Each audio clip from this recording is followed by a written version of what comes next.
నమస్కారం, నా పేరు శోభ. నేను రుద్రవీణ మహిళా అసోసియేషన్ ప్రెసిడెంట్ అడ్డగుట్ట. దాదాపు 300-400 మంది మెంబర్స్ ఉన్నారు నా అసోసియేషన్లో. నాకు సీనన్న ఒక 10 సంవత్సరాలుగా నాకు పరిచయము టీపీఎస్ నుంచి వెళ్ళి. కాబట్టి నేను ప్రతి ఒక్క కార్యక్రమం కూడా నేను కూడా ఒక సామాన్య గృహిణ్ణే. నాకు పెద్దగా ఈ మీటింగులు ఇవన్నీ ఏమీ తెలియదు. కాకపోతే ఒక ఇంట్లోకి వెళ్ళి నేను బయటకు వెళ్ళి ప్రతి ఒక్క సమస్య కూడా ఎలా ఉంటుంది, ఎలా పరిష్కారం చెయ్యాలి అని తెలుసుకొని మరీ ముందుకు వచ్చి మూసీ నది అంత పెద్ద సమస్య అయితే నాదేం కాదు అడ్డగుట్టలో. అయితే ఈ మధ్యలో నేను ఎదుర్కొంటున్న సమస్య ఏమనగా పోలీస్ స్టేషన్ తీసేసి మా ఉన్న తుకారంగేట్ పోలీస్ స్టేషన్ తీసేసి లాలగూడ పరిధిలో కలిపేసారు.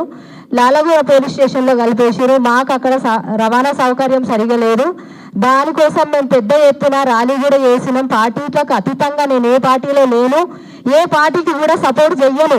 ఎందుకంటే 60 సంవత్సరాల కింద మా అమ్మ వాళ్ళని ఇదే గాస్మెంట్ దగ్గర 60 సంవత్సరాల కింద వాళ్ళ ఇల్లు గుంజుకొని అడ్డగుట్ట ఏరియాలలో గుండ్లల్లో చెట్లలో పెద్ద అడవిలో వాళ్ళకు ఇల్లు ఇచ్చారు. ఒక 30-40 గజాలలో ఇల్లు ఇచ్చారు. అప్పుడే గుంజుకున్నప్పుడు ఎవరేం చేయలేదు. అప్పుడు ఏ పార్టీ ఉన్నదో కూడా తెలియదు. నేను అడ్డగుట్టలో మా అమ్మమ్మ దగ్గర పుట్టి పెరిగాను. అక్కడ పెళ్లి చేసి ఇచ్చారు. అక్కడనే నివాసం ఉంటున్నాను నేను. కాబట్టి చెయ్యండి, సుందరీకరణ చేయండి, బస్తీలను కూడా అభివృద్ధి చేయండి. ప్రతి బస్తీల సమస్యలను మీరు తెలుసుకోండి.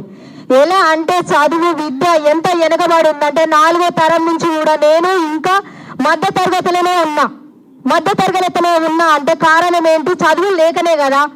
ఆ తరం నుంచి ఈ తరం వరకు ఇంకా మా పిల్లల తరం వరకు బస్తీలలోనే ఉన్నాము. బస్తీ అంటేనే సమస్య. బస్తీ సమస్యలను బస్తీలలాగానే ఉంది కాబట్టి బస్తీని కూడా అభివృద్ధి చేయండి. ప్రతి బస్తీలలో సమస్యలను మీరు తెలుసుకొని పరిష్కారం చేయండి. స్కూళ్ళల్లో పరిస్థితి అడ్డగోలుగా దారుణంగా ఉంది. ఇప్పుడు హామీ ఇచ్చిరు, ఆ హామీ మొత్తం కూడా పూర్తి చేయాలి. ఇంకొకటి అంగన్వాడీ ప్రాబ్లాలు ఉన్నాయి.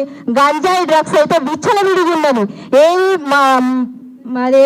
అదేంది ఒక పొడి అమ్మినట్టు అమ్ముతున్నారు. పాన్ షాపులలో ఒక పొడి అమ్మినట్టు అమ్ముతున్నారు. పిల్లలు 10th క్లాస్ పిల్లలు మొత్తం 8th క్లాస్ నుంచి వెళ్ళి 10th ఇంటర్ వరకు చదివిన దాతకాలు లేనేలేవు. ఎక్కడ కనిపిస్తున్నాయి అవి తెలంగాణ రాష్ట్రంలో పిల్లలు చదివినట్టు?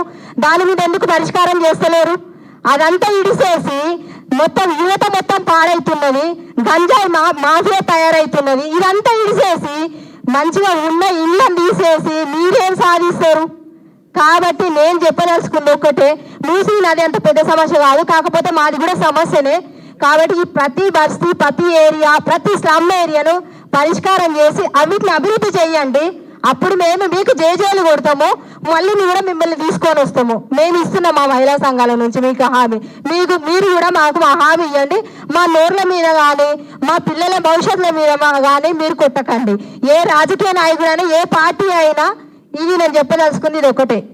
ఇది నాకు ఈ అవకాశం ఇచ్చిన అన్నగారికి ప్రత్యేక ధన్యవాదాలు. థ్యాంక్ యూ అక్క. ఇప్పుడు కృష్ణానగర్ నుంచి మూసి పర్వాక ప్రాంతంలోనే వాళ్ళ ఇళ్ళ కోసం పోరాటం చేస్తున్న లక్ష్మి అక్కగారిని మాట్లాడాల్సిందే.